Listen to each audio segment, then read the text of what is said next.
اچھا، یہ پارٹ 4 ہے اور میں اس کو اسٹریٹ اوے کنٹینیو کر رہا ہوں پارٹ 3 سے. اگر آپ کو پورا دیکھنا ہو تو آپ باقی پارٹس کو بھی دیکھ لیں. میں چند اور باتیں بھی آپ کو بتلاؤں گا.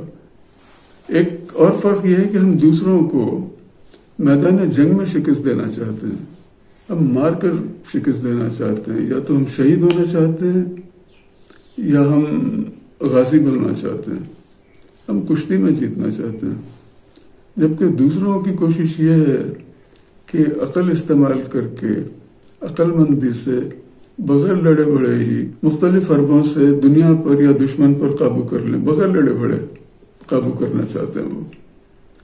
اور وہ انہی ترکیبوں پر ریسرچ کرتے ہیں, نئی نئی ترکیبیں نکالتے ہیں اور دنیا کو زیر کرتے ہیں. وہ کہتے ہیں کہ بغیر لڑے بھرے کس طرح ہم اس ملک کو یا اس آدمی کو یا دنیا کو کر لیں ہم قابو میں, جکڑ لیں اس کو.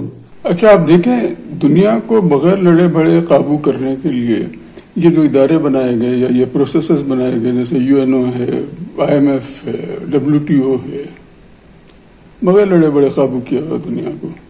اب آپ چاہے اسے عیاری کہیں, چاہے ہوشیاری کہیں, چاہے چالاکی کہیں, چاہے ہائر لیول آف انٹیلیجنس کہیں, یہ ذہانت کہیں, تو اس قسم کی سوچ کا پہلے وجود نہیں تھا.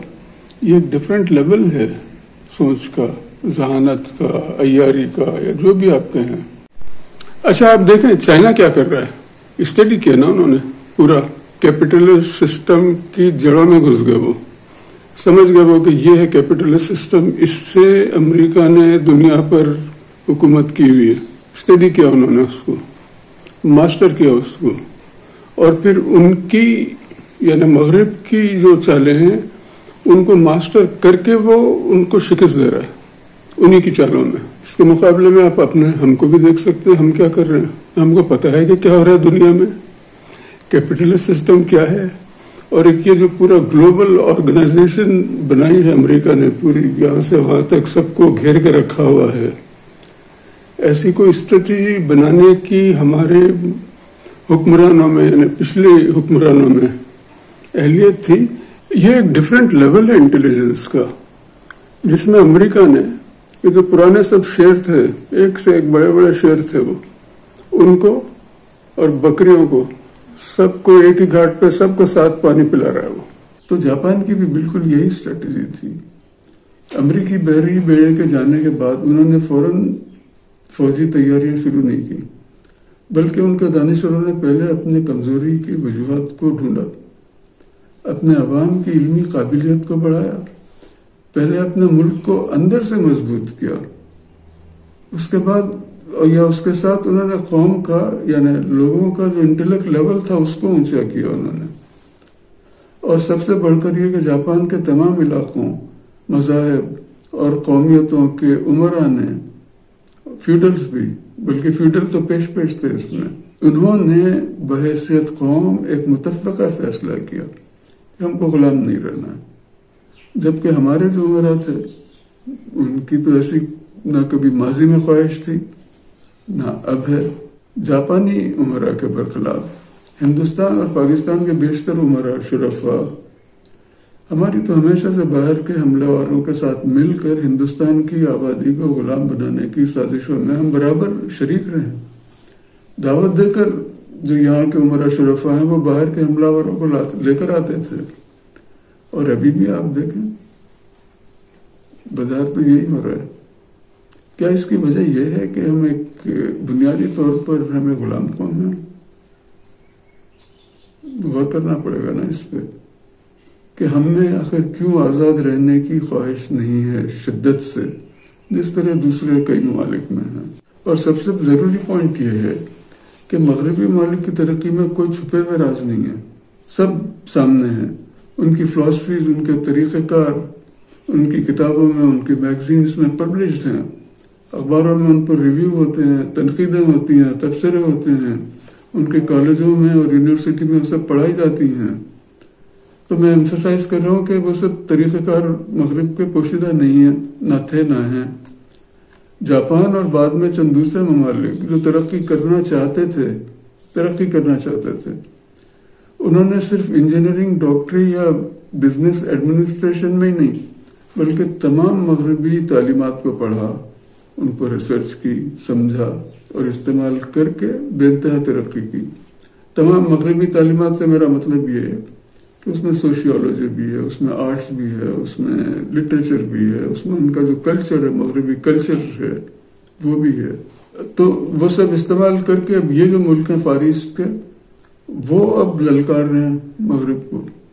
آپ دیکھیں جو ہماری خواہش تھی، تو یہ سب تو ہم یہ خواہش لے کر تو ہم صدیوں سے دل میں یہ خواہش ہے ہمارے کہ ہم للکاریں مغرب کو، نہیں للکار سکے ہم۔ اور انٹرسٹنگ بات یہ بھی ہے ساتھ میں کہ جاپان اور چین وغیرہ اپنے کلچر اور اپنے مذہب سے بھی پیچھے نہیں ہٹے، بلکہ اپنے کلچر اور اپنے مذہب کی سپیریورٹی کا مغرب میں بھی انہوں نے سکہ بٹھایا۔ آپ دیکھیں ملیشیا کا بھی، آپ دیکھیں جو لوگ ہیں وہاں کے چل رہے ہیں نا سب مذہب پر۔ اچھا، تو اس وجہ سے مغربی ممالک اور ان کی یونیورسٹیاں اب الٹا جاپان، چین اور کوریا کے سسٹمز پر ریسرچ کر رہی ہیں، ان کو پڑھ رہی ہیں، اور ان کے لیڈران چینی اور جاپانی سسٹمز کو اپنے ملک میں رائج کر رہے ہیں۔ کیوں کر رہے ہیں؟ تاکہ وہ ترقی کی دوڑ میں وہ جاپان سے پیچھے نہ رہ جائیں۔ غور کیجئے اس پر کہ مغربی ممالک اور ان کی یونیورسٹیاں چین اور کوریا کے سسٹمز پر ریسرچ کرتی ہیں، کیونکہ میں اس سے اور ہم میں اور دوسروں کی عقل سمجھ میں ایک بنیادی فرق واضح کرنا چاہتا ہوں۔ وہ یہ کہ جو جاپان وغیرہ ہے یا ایون جو یورپی ممالک ہیں، وہ دوسروں کی چیزیں سیکھتے ہیں، چاہے وہ دشمن کی ہی کیوں نہ ہو، بلکہ دشمن کی چیزوں کو وہ خصوصیت سے اسٹڈی کرتے ہیں، دشمن کی اسٹریٹجی کو، جبکہ ہمارے یہاں تو اس قسم کی کوئی ریسرچ نہ ماضی میں بھی نہ اب ہو رہی ہے جس میں معلوم ہو کہ دوسروں نے آخر کس طرح ترقی کی اور ان کے طریقوں کو ہم بھی استعمال کریں، بلکہ اس کے مقابلے میں ہم دوسروں سے سیکھنے کو انتہائی حد تک سمجھتے ہیں، دوسروں کی تعلیمات کو پڑھنے میں ہم انتہائی حد تک سمجھتے ہیں، اور اگر پڑھیں بھی تو ان کی برائیاں نکالنے کے لیے، ان پر ریسرچ کرنے کے لیے، تاکہ ان کی برائیاں بتلا کر عوام کو ان کی اچھائیاں سمجھنے سے باز رکھا جائے۔ آپ دیکھیں یہ جب انگریز تھا 1857 وغیرہ میں، اس وقت بھی یہی تھا۔ مسلمان جو تھا انہوں نے کہا ہم انگریز کا لباس نہیں پہنیں گے، ہم انگریز کی زبان نہیں سیکھیں گے، ہم انگریز کی نوکری نہیں کریں گے۔ کیا ہوا؟ ہندو نے کہا ہم کریں گے یہ سب۔ ہندو کہیں کا کہیں پہنچ گیا، ہم وہیں کا وہیں رہ گئے۔ وہ تو سر سید احمد خان کا ہم جتنا بھی شکر ادا کریں کم ہے کہ وہ کچھ انہوں نے جو تحریک چلائی تھی اس سے کچھ مسلمانوں میں کچھ اویئرنیس آئی اور اس کی وجہ سے پاکستان بنا۔ اچھا، تو آپ دیکھیں ہم بھی چاہتے تو ترقی کر سکتے تھے، ہم بھی جاپان اور چین کی طرح مغرب کی ترقی کے اصول ہم سیکھ سکتے تھے، ہم نے کچھ نہیں سیکھا، لیکن بلکہ ابھی بھی ہمارے کئی دانشور اسی جستجو میں لگے ہوئے ہیں کہ کسی طرح یہ ثابت ہو جائے کہ امریکہ چاند پر گیا ہی نہیں تھا، وہ صرف دھوکہ تھا۔ ابھی بھی ہماری پوری کوششیں اور پوری توانائیاں اسی بات پر لگی ہوئی ہیں کہ مغرب کی ہر بات کی اہمیت کو ہم کم کریں اور حقارت سے اس کو رد کر دیں، یا اس طرح بیان کریں کہ وہ ان کی خراب باتوں میں چھپ جائیں، یا خراب باتوں کو ان کی ہم بڑا چڑھا کر بیان کریں تاکہ جو اچھی باتیں ہیں ان کی وہ اس میں ڈوب کر رہ جائیں۔ دراصل اصل بات یہ ہے کہ ہم سب ماضی میں رہنا چاہتے ہیں، ہم سب یہ چاہتے ہیں کہ مستقل یہ ریکارڈ ہمارے سامنے چلتا رہے کہ تمہارا ماضی بہت شاندار تھا، اور ماضی کے قصے لاؤڈ اسپیکر پر دن رات چلتے رہیں کہ تم بہت عظیم قوم تھے، اور ہمارے شاندار ماضی پر کسی قسم کی تنقید، چاہے وہ بہتری کے لیے ہی کیوں نہ ہو اور سبق سیکھنے کے لیے ہی کیوں نہ ہو، ہم میں سننے کی کوئی برداشت نہیں ہے، کوئی ٹالرنس نہیں ہے۔ نہ ہم اپنے ماضی کا تنقیدی جائزہ لینا چاہتے ہیں۔ حال اور مستقبل، وہ تو تھا ماضی کا، حال اور مستقبل کسی کو پرواہ نہیں ہے۔ ہمارا سرمایہ کیا ہے؟ ہمارا ماضی ہے، جس کی ہمارے موجودہ حال اور مستقبل سے زیادہ اہمیت ہے۔ کوئی نہیں کہہ رہا ہے کہ ہمارا مستقبل شاندار ہوگا، کوئی نہیں کہہ رہا ہے کہ آئندہ کبھی بھی ہم میں کوئی بہتری آئے گی، کوئی ہمارے مستقبل کے بارے میں اچھی خبریں نہیں دے رہا ہے، کوئی مستقبل کے اچھے پلانس نہیں بنا رہا۔ یورپ کی بے انتہا طریقے کا راز یا ان کے طریقہ کار کو ہماری پچھلے نسلیں نہیں سمجھ سکیں۔ چلیں، کوئی بات نہیں تھی، سیدھے سادے لوگ تھے، نہیں سمجھ سکے وہ اس بات کو، انہیں دنیا میں کیا ہو رہا علم نہیں تھا، اپنی چھوٹی سی دنیا میں مگن تھے وہ۔ اچھا، وہی ان کا ٹنل ویژن تھا، اسی میں وہ رہتے تھے، اسی میں دیکھتے تھے، باہر کی دنیا میں کیا ہو رہا ہے کچھ نہیں پتا تھا ان کا۔ اچھا، نہ اس وقت ٹی وی تھا، نہ انٹرنیٹ تھا کہ معلومات لے سکیں اور اپنی معلومات کو وسیع کر سکیں، نہیں تھا یہ بھی۔ لیکن جاپان، چین اور کئی دوسرے ممالک جو اس وقت ہمارے سامنے ہیں، یہ عروج کر رہے ہیں اور دنیا کو ایک مرتبہ پھر تشکیل دے رہے ہیں، یہ اس کے مقابلے میں ہماری اور اس نسل کی، موجودہ نسل کی کیا کارکردگی ہے، کیا دانش مندی اور عقل مندی دکھائی ہم نے۔ ہم سے تو ان کے ترقی کے راز چھپے ہوئے نہیں تھے، نہ ہیں۔ اس کے باوجود ہم یعنی تمام مسلمان ممالک اور ان کے عوام آج بھی وہی ہیں جہاں آج سے کئی سو سال پہلے تھے۔ 100 سال ہم برطانیہ کی غلامی میں رہے، امریکہ کی غلامی میں آئے، اب موجودہ نسل چین کی غلامی میں جانے کی تیاری کر رہی ہے۔ کوئی امنگ نہیں ہے ہمیں کہ ہم بھی آگے بڑھیں۔ دوسری طرف آپ دیکھیں ذرا برابر اسرائیل، یہ اسٹڈی کر کے کہ ایک چھوٹے سے برطانیہ نے صرف اپنی عقل سے دنیا بھر میں حکومت کی تھی، تو وہ بھی دنیا پر حکومت کرنے کے پلانز بنا رہا ہے، بلکہ بنا چکا ہے وہ۔ اور کیونکہ اسرائیل کی آبادی بہت کم ہے تو پھر اسٹریٹجی بنائی انہوں نے کہ بھئی کس طرح آخر ہم دنیا پر حکومت کریں گے اس کم آبادی کے ساتھ۔ تو وہ ایسے طریقے اور ایسے پروسیسز بنا رہا ہے جس سے چند سو یا چند ہزار افراد تمام دنیا پر حکومت کر سکیں، کیونکہ پریسیڈنس تو ہے۔ اگر برطانیہ چند ہزار لوگوں سے کروڑوں آبادی والے ملک ہندوستان کو فتح کر سکتا ہے اور حکومت بھی کر سکتا ہے، تو نئی ٹیکنالوجیز کو استعمال کر کے اسرائیل بھی صرف چند 100 افراد سے دنیا کو فتح کر سکتا ہے۔ Why not? بالکل۔ اور ان نئی ٹیکنالوجیز کی بنیاد پر اسرائیل نہ صرف پلانز بنا چکا ہے، سسٹمز اور پروسیسز بنا چکا ہے، بلکہ وہ ان پروسیسز کو اب دنیا میں رول آؤٹ کر رہا ہے۔ ہم جانتے وہی ہیں، شاید اور زیادہ بدتر ہیں ہم۔ تو آپ دیکھیں ہم وہ سب کر سکتے تھے جو جاپان نے، چین نے اور کوریا نے کیا، ہم ابھی بھی کر سکتے ہیں، لیکن اس کے لیے ان باتوں کو سمجھنا ضروری ہے۔ ہم کیوں نہیں کر سکتے؟ آخر اگر چھوٹا سا اسرائیل دنیا پر حکومت کرنے کا پلان بنا سکتا ہے تو ہم تو 20 کروڑ ہیں۔ 70 سال سے ہم یہ سن رہے ہیں کہ اسرائیل اور یہودی مسلمانوں کو مغلوب کرنا چاہتے ہیں، یعنی ہم کو معلوم ہے، علم ہے اچھی طرح کہ یہودی ہمارے ساتھ کیا کرنا چاہتے ہیں، یہودی ہمارا کیا اشر کرنا چاہتے ہیں۔ تو پھر ان 70 سالوں میں ہم نے کیا کیا؟ آزاد تھے نا ہم، تو ہم صرف بے صبری سے، ہماری اسٹریٹجی کیا ہے؟ بے صبری سے ہم انتظار کر رہے ہیں کہ دیکھیں یہودی ہمارا کیا اشر کرتے ہیں، جبکہ آپ کے سامنے ہے کہ مسلمان ممالک ایک کے بعد ایک ختم ہوتے جا رہے ہیں۔ تو جو سوالات جاپان کو 1853 میں تھے، آج ہم بالکل وہی کھڑے ہیں، انہی چیلنجز کا سامنا ہے بالکل۔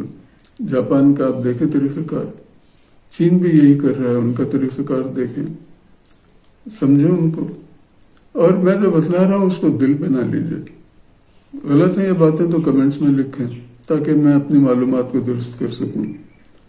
تو آپ دیکھیں بنیادی طور پر میں سمجھتا ہوں کہ ہم لوگ بہت ہی سیدھے سادے ہیں، اپنی چھوٹی سی دنیا میں آپس کے جھگڑوں میں لوٹ کھسوٹ میں ہی رہنا چاہتے ہیں، جبکہ جو دوسرے ممالک ہیں انتہائی چالاک، انتہائی شاطر، انتہائی ہوشیار، وہ ہم کو ایسے ہی چھوڑ دینا نہیں چاہتے، وہ ہم کو غلام بنا کر رکھنا چاہتے ہیں، ان کے ڈونکی ورک کے لیے، محنت مزدوری کے کاموں کے لیے، ان کے کپڑے سینے کے لیے، یہ جو گارمنٹس انڈسٹری ہے، ٹیکسٹائل ہے، ان کے کپڑے بنانے کے لیے، اور اس طرح کے جو دوسرے محنت کے کام ہیں، ان کاموں کے لیے وہ ہم کو رکھنا چاہتے ہیں زندہ، اور ہم کنزیومر بھی ہیں ان کے ظاہر۔ تو پاکستان بلکہ تمام مسلم ممالک ماں سوائے ملیشیا کے اور شاید ٹرکی کے بھی ہمارے عمرہ اور ملک چلانے والوں کو بالکل جاپان کے عمرہ کی طرح فیصلہ کرنا ہے کہ بحیثیت قوم ہم کو آئندہ کس قسم کی زندگی چاہیے۔ میری جاپان کی ویڈیوز دیکھیں پہلی۔ مجھے علم نہیں ہے کہ اس قسم کی معلومات پہلے کبھی پاکستانیوں کو دی گئی ہوں یا اس پرسپیکٹو سے بتلائی گئی ہوں یا ان باتوں پر سوچنے اور غور کرنے کے لیے پیش کیا گیا ہو، اور اگر ایک مرتبہ ہمارے ارباب اقتدار اور عمرا صحیح انالیسس کریں اور فیصلہ کر لیں تو آگے کا کام میں سمجھتا ہوں مشکل نہیں ہے، بالکل پروگرام بنایا جا سکتا ہے اس کا۔ تو ہمارے عمرا کو جاپان کے عمرا کی طرح فیصلہ کرنے کا وقت آ گیا ہے، یعنی ہمارے لیے بھی اب صرف دو راستے ہیں۔ ملک صحیح کرنے اور تبدیلی لانے میں ہمارے عمرا اور اسٹیک ہولڈرز کا کوئی نقصان نہیں ہوگا، بلکہ فائدہ ہی ہوگا سب کا، اور اس کا میں پچھلی ویڈیو میں تذکرہ کر چکا ہوں۔ ہمارے عمرا کو ایویلویٹ کرنا چاہیے جاپانی عمرا کی طرح، اور اگر ابھی بھی ہم بنیادی فیصلے نہیں کرتے تو پھر کیا ہوگا، میں کیا بتلاؤں اس کا، سب کو آپ کو معلوم ہے۔ ہم ایکسپیکٹ کر رہے ہیں وہ ہمارا فیصلہ دوسرے کریں گے جو وہ کرتے آ رہے ہیں۔